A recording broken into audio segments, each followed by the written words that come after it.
वो खवातीन पार्लियामेंट में वापस आने वाली हैं जिनको हराने के लिए, जिनको दबाने के लिए, जिनको चुप करवाने के लिए इस हुकूमत ने अपना पूरा जोर लगा लिया।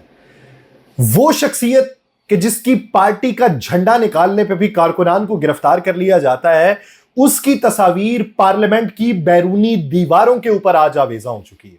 जब सारे हरबे आजमा लिए, उसके बाद तरीकाकार क्या ढूंढा इस्लामाबाद ने पाकिस्तान तहरीके इंसाफ के मरकजी सेक्रेटरीट को सील करने के लिए। चीफ जस्टिस के खिलाफ रेफरेंस दायर करने का नुकसान होगा या फायदा होगा? आप सब पर सलामती हूं, मैं यासिर रशीद हूं और आप मेरा वीलॉग देख रहे हैं। नाज़रीन, इस वीलॉग के अंदर बातें जो होनी है वो भूख हड़ताली कैंप के हवाले से होनी है, उसके अलावा मखसूस नशिस्तों के हवाले से होनी है, फिर खवातीन की मखसूस नशिस्तों पे कौन आ रहा है उसके हवाले से होनी है, फिर इस्लामाबाद में मरकजी सेक्रेटरीट जो पीटीआई का लॉक किया गया है उसके पीछे बुनियादी वजूहात क्या अपनाई गई हैं, और फिर उसके अलावा चीफ जस्टिस के खिलाफ रेफरेंस दायर कर दिया गया है। ये वो पत्ता पाकिस्तान तहरीक इंसाफ ने चला है जो गले भी पड़ सकता है, जिससे निजात भी मिल सकती है। 9 मई के 12 मुकदमात में आज तफ्तीश जो हुई है, तो इब्तदाई तौर पे खान साहब ने क्या कहा उन्हें, और उसके अलावा 2 रोज़ा जिस्मानी रिमांड जो रऊफ हसन साहब का मंजूर हुआ उस पर बात होगी। सबसे पहले जो बात का आगाज करते हैं वो करते हैं मखसूस नशिस्तों के हवाले से, जिसमें पाकिस्तान मुस्लिम लीग नून पहले गई सुप्रीम कोर्ट में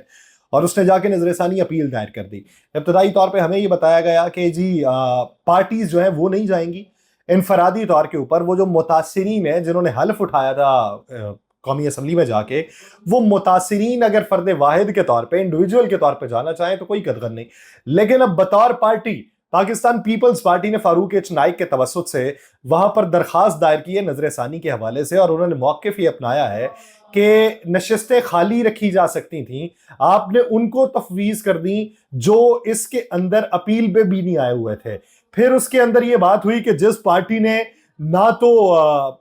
कौमी असम्बली में और ना सूबाई असम्बली में कोई अपना नुमाइंदा जीत के आया, उस पार्टी को आपने किस तरीके से ये मखसूस नशिस्तें अलॉट कर दी, और ऐसी पार्टी जिसने पहले से ये फहरिस्तें भी जमा नहीं करवाई हुई थी उस पार्टी को किस तरीके से अलॉट कर दी गई। ये उनकी तरफ से मौक़िफ़ अपनाया गया है। इसी के ऊपर पहले बहस मुबाहिसा हो चुका हुआ है। अब इसी मौक़िफ़ पे वो नजरसानी में गए हैं, तो क्या उसके नताइज निकलेंगे, कितने हक में निकलेंगे, ये एक सवाल है। दूसरी बात यह है कि भूख हड़ताली कैंप जो है वो लगाया गया है पार्लियामेंट के बाहर और पाकिस्तान तहरीक इंसाफ की तरफ से लगाया गया। इब्तदाई तौर पे इन्होंने फैसला ये किया था कि यही भूख हड़ताली कैंप जो है वो पेशावर में लगाएंगे, लेकिन फिर इन्हें मालूम पड़ा कि अगर भूख हड़ताली कैंप पेशावर में लगाएंगे तो उसका क्या पैगाम दिया जाएगा। ये कहेंगे कि अपनी ही हुकूमत में लगाया हुआ है तो ये सूबाई हुकूमत देखे, ये वफाकी हुकूमत के खिलाफ होता तो इस्लामाबाद में होता। तो इस तनाजुर के अंदर इन्होंने पार्लियामेंट के बाहर ये भूख हड़ताली कैंप लगा दिया कि पार्लियामेंट के बाहर वो तमाम अराकीन मौजूद हों जो असेंबली के मेंबर्स हैं, वो वहां पे भूख हड़ताली कैंप में आगे शिरकत करें और उनकी ड्यूटीज लगी हों कि किस औकात में कितने जो पार्लियामेंटेरियंस हैं वो वहां पे आके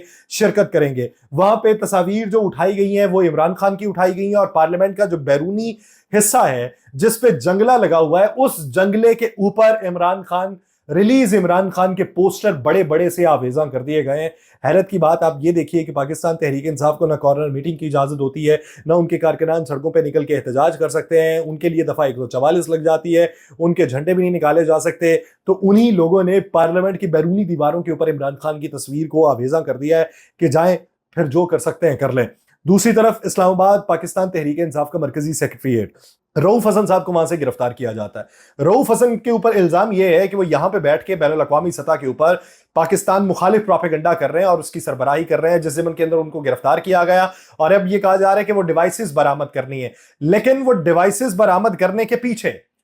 पाकिस्तान तहरीक इंसाफ क्या क्लेम करती है? पाकिस्तान तहरीक इंसाफ ये कहती है कि इन्होंने वहां पे छापा सिर्फ इस तनाजुर में नहीं मारा कि डिवाइसेस बरामद करनी है, इन्होंने एक तीर से 2 शिकार किए हैं। हुआ क्या कि वहां पर 100 से जायद जो अराकीन पंजाब असम्बली हैं जिन्होंने पाकिस्तान तहरीक इंसाफ में शमूलियत के लिए हलफनामे जमा करवाए थे, वो पाकिस्तान तहरीक इंसाफ के मरकजी सेक्रेटरीट के अंदर मौजूद थे। जब इन्होंने वो छापा मारा तो वहां से वो कंप्यूटर भी जब्त कर लिए और उसके साथ साथ वो तमाम हलफनामे जो थे वो भी जब्त करके ले गए, वो अपने साथ ले गए ताकि ये इलेक्शन कमीशन में जमा ना हो सके। फिर फौरी तौर पे हंगामी बुनियादों पे कल को एक और ऑर्डर जारी होता है, फरमान जारी होता है पाकिस्तान तहरीक इंसाफ की तरफ से कि वो तमाम अराकीन दोबारा से अपने हलफनामे जमा करवाएं। और कल रात तक क्लेम यह किया जा रहा था opposition leader Punjab assembly Malik Ahmad Khan Bhachar की जानिब से कि हमने 100 से जायद 101 के करीब अराकीन के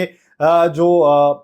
حلف نامے ہیں وہ منگوا لیے ہیں اور وہ پاکستان تحریک انصاف کو دوبارہ جمع کروائے جائیں گے تاکہ الیکشن کمیشن میں وہ جمع کروائے جا سکیں. تو وہ یہ کہتے ہیں کہ یہ وہ ڈیوائسز نہیں اٹھانے آئے تھے, یہ بنیادی طور پہ وہ حلف نامے اٹھانے آئے تھے. آج جا کے جب پیش کیا گیا ہے تو 2 روزہ جسمانی ریمانڈ دے دیا گیا رؤوف حسن صاحب کا کہ ان سے وہ ڈیوائسز برآمد کرنی ہے. بین الاقوامی سطح پہ یہ پروپیگنڈا کر رہے ہیں, اور اسی ضمن میں جب یہ بات ہوئی تو پاکستان تحریک انصاف نے زلفی بخاری کو بین الاقوامی مشیر مقرر کر دیا پاکستان تحریک انصاف کا کہ یہ بیرونی سطح پہ لابنگ کریں پاکستان تحریک انصاف کی مضبوطی کے حوالے سے. اس کے علاوہ بانی پاکستان تحریک انصاف عمران خان نے پچھلے دنوں ایک پیغام جاری کیا تھا. پہلا تو یہ کہ بھوک ہڑتالی کیمپ کا, دوسرا یہ چیف جسٹس پاکستان قاضی فائز عیسیٰ کے خلاف ریفرنس دائر کرنے کا, تیسرا یہ چیف جسٹس اسلام آباد ہائی کورٹ عامر فاروق صاحب کے خلاف ریفرنس دائر کرنے کا, چوتھا الیکشن کمشنر اور 4 ممبران کے خلاف ریفرنس دائر کرنے کا. سب سے پہلے جو ریفرنس دائر کیا گیا وہ تو کیا گیا الیکشن کمیشن کا, اور پھر اس کے بعد ادھر درخواستیں یہ دے دی گئیں سپریم کورٹ کے اندر کہ کسی بینچ کا حصہ نہ بنے, جو بینچ عمران خان کے کیسز سن رہا ہے قاضی فائز عیسیٰ صاحب اس کا حصہ نہ بنے. اس کے بعد بھوک ہڑتالی کیمپ کے اوپر بھی عمل درآمد ہو گیا, اور پھر آخری چیز یہ بچی تھی چیف جسٹس اسلام آباد ہائی کورٹ والی, تو اب جسٹس عامر فاروق صاحب کے خلاف ریفرنس دائر کر دیا گیا. لیکن ایک بات یہ ہے کہ آج سے 1.5 مہینہ پہلے جب راولپنڈی بینچ بنایا گیا تھا تو اس بینچ کی سربراہی اسلام آباد ہائی کورٹ کے چیف جسٹس عامر فاروق صاحب کر رہے تھے. اسی بینچ نے توشہ خانہ کا کیس سنا تھا جس نے ماتحت عدلیہ کا سنایا گیا سزا کا فیصلہ کالعدم قرار دیتے ہوئے عمران خان صاحب کو اس میں سے بری کیا تھا. تو اب ان کو جو اس میں سے رہا کر دیا گیا ہے, یہ ایک بنیادی چیز ہے کہ یہ پاکستان تحریک انصاف کے حق میں جائے گی یا ان کے خلاف جائے گی. ادھر اور کیا چیز ہوئی ہے, آج 9 مئی کے 12 مقدمات میں لاہور پولیس اٹھی اور اڈیالہ جیل گئی خان صاحب سے اس ضمن کے اندر تفتیش کرنے کے لیے. جب وہ وہاں پہ پہنچے ہیں تو خان صاحب نے کہہ دیا مجھے تو ان کے اوپر اعتبار ہی نہیں ہے, میں ان پہ اعتبار نہیں کرتا. جب انہوں نے اعتبار نہ کرنے کی بات کی تو تفتیشی آفیسر صاحب آگے بڑھے اور انہوں نے کہا خان صاحب ہم پہ اعتبار کر لیں, انصاف کے مطابق کام ہو گیا, ہمیں ہماری ڈیوٹی پوری کرنے دیں اور ہم جو سوال کرتے ہیں اس کے مطابق آپ جو جواب دینا چاہیں وہ دے دیں. 15 منٹ ان سے سوال و جواب ہوئے ہیں اور 15 منٹ انہوں نے جوابات دیے ہیں, جس میں یہ سوال ہوا کہ زمان پاک پہ بیٹھ کے آپ نے جو چیزیں کی وہ کس حد تک ہوئیں. اس میں یہ بھی باتیں ہوئیں کہ زمان پارک کے اندر آپ نے 9 مئی کے حوالے سے کیا آرڈر جاری کیے تھے. پھر وہ جی ایچ کیو کے بارے میں بات ہوئی تو ذرائع یہ بتاتے ہیں کہ وہ جی ایچ کیو والے معاملے پہ خان صاحب نے اپنی وہ سٹیٹمنٹ نہیں دی کہ میں نے کارکنان کو ادھر بھیجوایا. تو کل کو یہ رپورٹ کیا جا رہا تھا کہ صحافی جنہوں نے سوال کیے تھے خان صاحب سے, تو خان صاحب نے ان کو جواباً یہ کہا تھا کہ اپنی گرفتاری کے خدشے کے پیش نظر میں نے پرامن احتجاج کی کال جی ایچ کیو کے باہر دی تھی, جس کو آ کے مختلف لوگ جو ہیں وہ ڈینائی کر رہے ہیں کہ خان صاحب نے ایسی بات نہیں کی. اس کے علاوہ حکومت جو ہے وہ مخالف آوازیں دبانے کے لیے اقدامات اٹھا رہی ہے, جس نے پیکا ایکٹ ٹرائل کے لیے کورٹس کی منظوری دیتی ہے. اب حکومت کے خلاف کوئی بولے, حکومت کے خلاف اقدامات اٹھانے کا کوئی بولے, حکومت مہنگائی کر رہی ہے تو کوئی بول کے دکھائے, حکومت کو اس سے کوئی غرض نہیں ہے. یعنی آج گجرانوالہ میں 2 بھائی جو ہیں, 2 بھائی 30,000 کا بل آیا ان کا, دونوں میں آپس میں جھگڑا ہو گیا کہ تم زیادہ بجلی چلاتے ہو, تم زیادہ بجلی چلاتے ہو. اسی جھگڑے کے دوران چھوٹا بھائی جو ہے وہ بڑے بھائی کا گلا کاٹ دیتا ہے, موقع پہ مر جاتا ہے. یہ حالات ہیں عوام کے, یہ مشکل کی صورتحال سے ملک گزر رہا ہے. لیکن ہمیں کیا ہے, ہمیں تو مخالفین کو دبانا, ہم کو تو مخالف اٹھتی آوازوں کو دبانا, ہمیں سولر پینل کا اعلان کرنا ہے. لیکن ان کے لیے جو فائلر ہے, جو دیہات میں بیٹھا ہوا 70% طبقہ ہے پاکستان کا, وہ کتنا فائلر ہے, کس حد تک وہ فائلر ہے. آپ دیں گے تو اپنوں کو نواز دیں گے, عوامی مسائل کچھ اور ہیں, سیاسی مسائل کچھ اور ہیں, آپ کی ترجیحات کچھ اور ہیں. ٹھیک ہے, انہی ترجیحات کے تحت اقدامات اٹھائیے اگر آپ کو لگتا ہے کہ ملک تبدیل ہو سکتا ہے. مجھے دیجیے اجازت, اللہ نگہبان.